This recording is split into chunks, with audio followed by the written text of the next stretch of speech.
Merci infiniment, chère madame, cher monsieur, pour votre accueil et à travers vous l'ensemble des équipes de Turgis et Gaillard que je salue et qui sont ici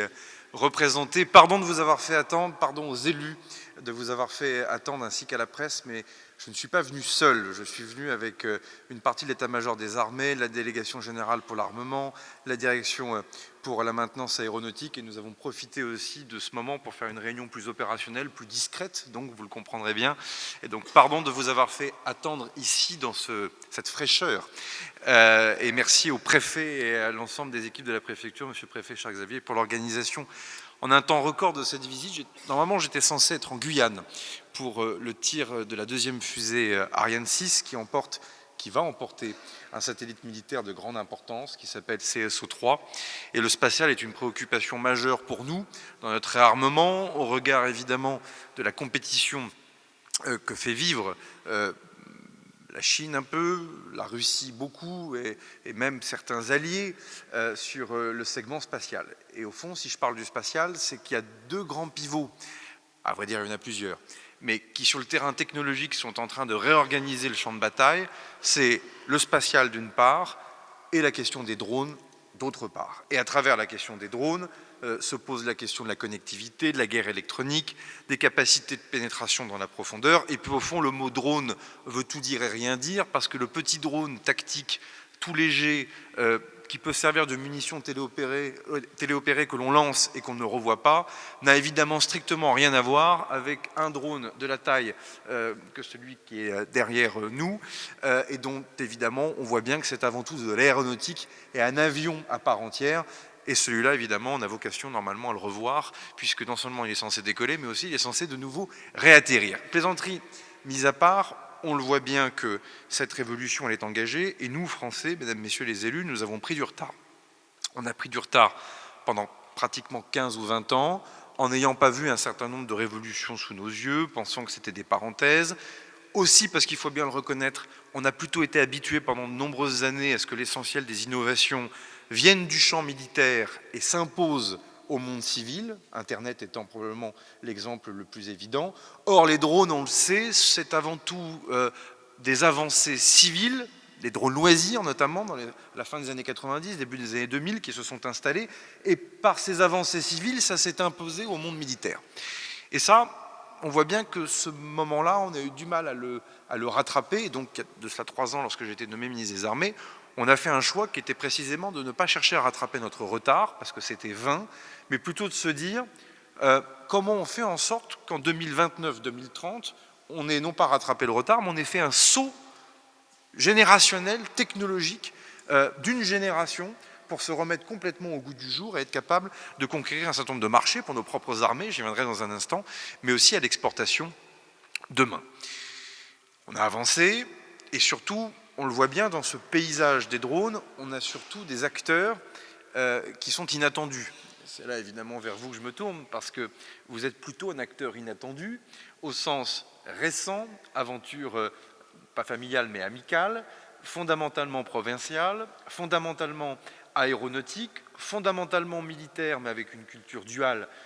très prononcée. Il suffit de regarder les avions qui sont ici sur le tarmac de cet aérodrome et on le voit bien comme, pardon de les citer ici, de l'air, pardon de citer un concurrent qui n'est pas vraiment un concurrent, mais qui ont su aussi pivoter du drone loisir vers des usages militaires, notamment à la faveur de l'aide à l'Ukraine.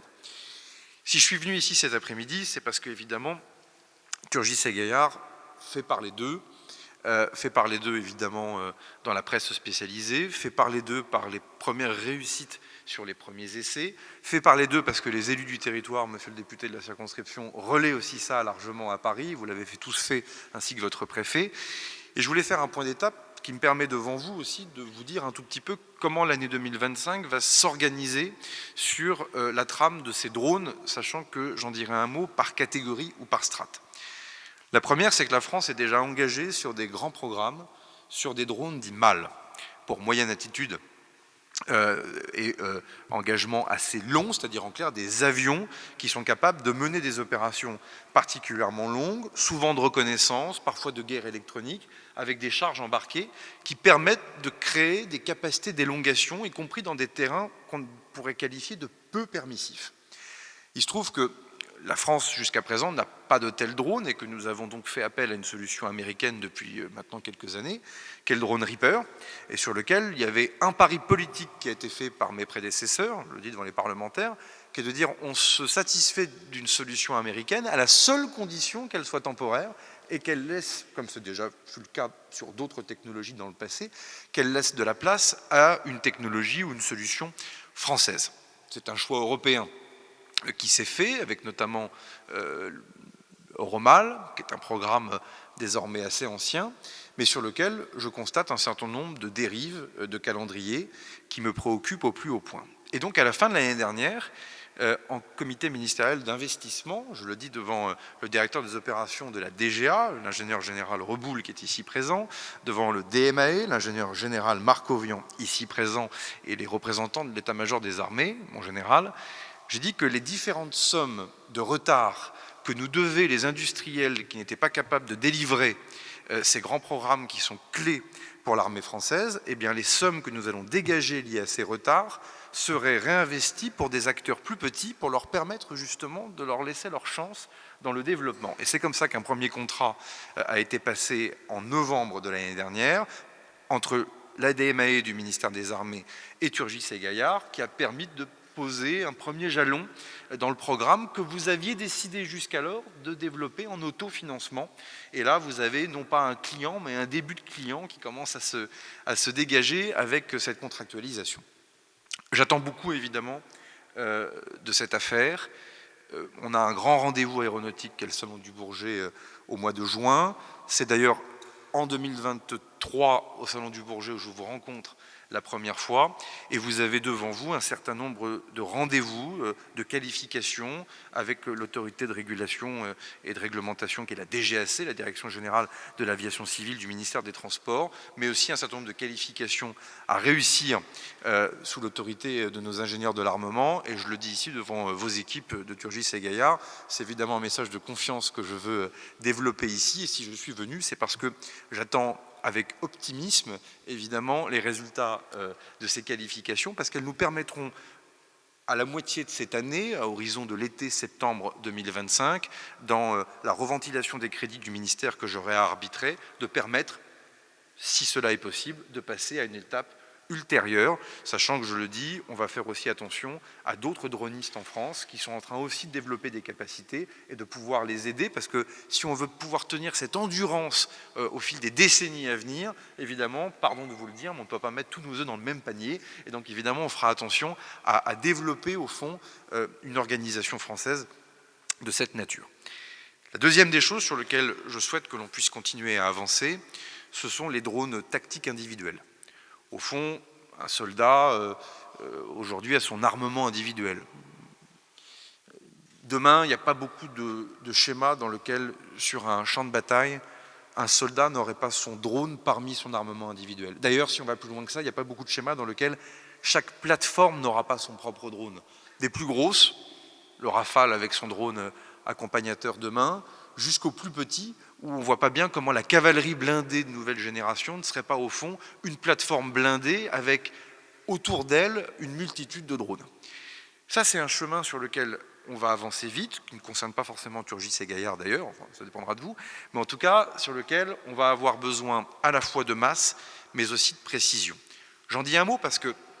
l'Ukraine nous a fait beaucoup dire qu'on avait besoin de masse, c'est vrai, mais enfin, le conflit au Proche et au Moyen-Orient, notamment les frappes entre l'Iran et Israël, le dôme de fer d'un côté, les frappes menées de part et d'autre de l'autre côté, nous ont plutôt appris qu'on avait besoin de précision, de technologie, d'innovation et de fiabilité. Donc au fond, l'armée française, elle, dans ses différents engagements, peut avoir besoin autant de la masse, Retex, retour d'expérience Ukraine, qu'elle peut avoir besoin d'innovation et de précision, retour d'expérience, Proche et Moyen-Orient, et c'est tout le défi, et notamment le défi pour le contribuable, puisqu'évidemment, avoir et masse et innovation suppose des investissements importants.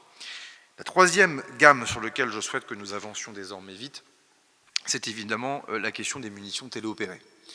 Vous le savez, on a une première expérimentation avec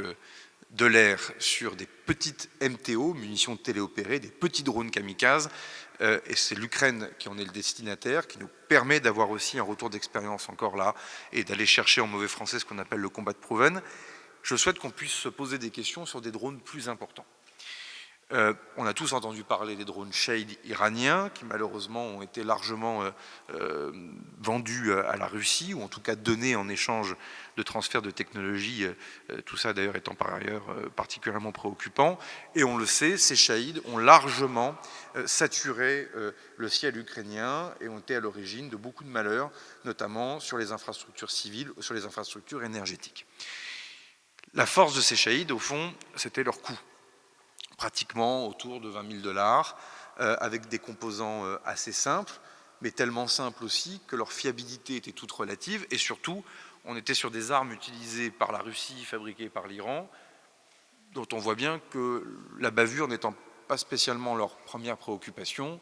dans une manière de faire la guerre qui, de toutes les évidences, ne sera jamais la manière dont l'armée française fera la guerre. Néanmoins, nous, Français, c'est la première fois que je le dis publiquement, nous avons besoin aussi de réfléchir à ce qu'on appelle à des outils de saturation. C'est-à-dire que plus les défenses sol-air des adversaires vont se solidifier, plus nous aurons besoin d'armes de précision pour perforer. Ça, pour le coup, nous, Français, on sait maîtriser cette technologie, y compris hypervéloce, y compris hypersonique, et pour cause, notre dissuasion nucléaire nous tire vers le haut sur cette technologie, mais au milieu de tout ça, on a besoin d'avoir des armes de saturation. Et les armes de saturation, par définition, mesdames et messieurs, elles doivent coûter moins cher. Parce que si vos armes de saturation coûtent plus cher que vos armes de précision, évidemment, cette attrition importante fait qu'il n'y a pas de soutenabilité économique au combat. C'est un peu ce qui nous arrive, toutes choses égales par ailleurs, en mer Rouge, où vous avez les Houthis au Yémen qui frappent les circulations maritimes avec des drones de quelques dizaines de milliers d'euros, et notre marine qui est obligée de faire feu avec des missiles Aster 15 ou Aster 30 qui, eux, coûtent plusieurs millions d'euros pièce. Et ce défi-là, on l'a beaucoup challengé, nous Français, pour notre propre défense sol-air ou mer-air. Mais là, on est en train de se dire, mais au fond, il y a des cas opérationnels dans lesquels l'armée de l'air ou l'armée de terre ou la marine auront besoin de taper sur des cibles, mais d'être capables d'avoir un cortège autour de protection et de saturation. Au fond, je veux que la France puisse se doter assez rapidement, c'est-à-dire dans les 18 mois, de ce que l'on pourrait appeler, non pas un Shahid à la française, puisque précisément ça ne sera pas un Shahid, puisque lui sera fiable, aura vocation à être précis, et surtout, autre commentaire important, aura vocation à survivre dans n'importe quel environnement brouillé, puisqu'aujourd'hui, ces Shahid en Ukraine ne vont plus très très loin, dans la mesure où les Ukrainiens ont réussi à trouver des outils de guerre électronique qui font que le brouillage font que globalement 3 drones sur 4 tombent et ne vont plus jusqu'au bout. Ça, c'est un enjeu majeur pour nous. C'est un enjeu majeur pour notre armement. Et donc un certain nombre d'appels d'offres, d'appels à projets vont être passés par la Délégation générale pour l'armement dans les semaines qui vont venir. Et je souhaite que Turgis et Gaillard, entre autres, peut-être d'autres entreprises en France, vous puissiez répondre à ces appels d'offres pour peut-être aller compléter justement votre savoir-faire sur des objets moins gros, peut-être donc plus petits par définition, dans une autre philosophie aéronautique, puisque là non réutilisable, donc par définition plus rustique, et peut-être en s'appuyant sur de grands industriels qui, eux, peuvent avoir un savoir-faire de la production de masse. Là où on le voit bien, l'aventure d'Aroc ne sera jamais fondamentalement sur la masse, mais d'ailleurs on n'a jamais construit un A320 ou un A380 ou un Rafale sur une logique de masse. L'aéronautique obéit malgré tout quand même à des logiques, même en économie de guerre, à des logiques qui lui sont propres. Voilà, je ne veux pas être plus long, mais il faut bien comprendre plusieurs choses. En ce moment, on parle beaucoup d'argent pour la défense. On a raison. Notre appareil militaire a largement été abîmé par le passé de coupes budgétaires dont on a pris beaucoup de temps pour investir sur ce qu'on appelle la réparation. Je le disais ce matin dans une matinale, 32 milliards d'euros en 2017. Au moment où je vous parle, 50,5 milliards d'euros. Depuis que je suis ministre des Armées, c'est 10 milliards d'euros de budget annuel supplémentaire. On est sur des sommes qui sont très importantes. Est-ce que c'est suffisant? La réponse est non. Est-ce qu'il faut aller plus loin? C'est une évidence. Jusqu'où faudra-t-il aller? C'est un beau débat de présidentielle et d'élections législatives, parce que là, ça voudra dire qu'il faudra faire des choix au sein du budget de la nation, y compris d'ailleurs sur les dépenses potentiellement sociales. Mais enfin, là, on le voit bien, cette orientation-là, elle est devant nous, mais l'argent n'y suffira pas, puisque derrière, ce qui fait notre modèle, qui est un héritage important que l'on tient du général de Gaulle et des années 60, c'est d'être capable de maîtriser les technologies et de maîtriser la capacité industrielle. Et à cela se rajoute évidemment le courage, l'entraînement de nos armées qui permettent de les mettre en œuvre. Et ce que je vois avec optimisme ici, depuis Blois, monsieur le préfet, c'est qu'on a des acteurs civils qui, à un moment donné, se mettent en adhérence avec le militaire, enfin civilo-militaire, mais en tout cas franchissent le cap d'aller encore plus loin sur des productions de plateformes qui peuvent être très directement utiles, là où des gros industriels ont eu l'habitude de répondre jusqu'à présent. Je suis heureux que 3 ans après ma nomination, je le dis pour la DGA avec un message de confiance, nous arrivions enfin à faire de la place à l'ensemble de ces acteurs plus petits dans le territoire, mais j'en suis certain, à l'image de ce qui a été fait sur d'autres époques et sur d'autres segments, notamment pour la dissuasion nucléaire, nous ont permis de conquérir justement des morceaux de souveraineté, de les fixer ici en France et d'être capable de faire la différence demain sur le champ de bataille. Voilà, message d'espoir, on a pris du retard, on est en train de le rattraper et on est en train de le faire avec des gens formidables. Donc pour tout cela, merci beaucoup.